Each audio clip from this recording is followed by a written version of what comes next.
শহরে কাঠের উনুন কোথায় পাই? তা বলে কি তালের পোড়া পিঠে খাবো না ভাই? বানাবো আজ গ্যাসে বা ইন্ডাকশানে, খুব সহজেই। আয় বাবা পাকা তাল, আগে তুলি তোর কালো ছাল।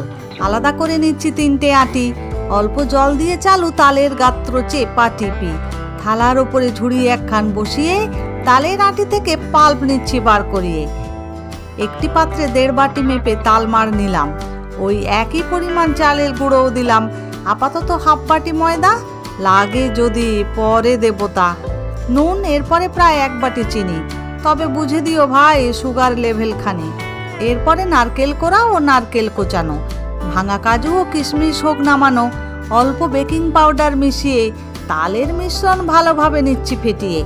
আধা ঘন্টা বিশ্রামে দিচ্ছি পাঠিয়ে। একটি প্যানে কলা পাতার কাঁথা বিছিয়ে তাল মিশ্রণ শোয়াই।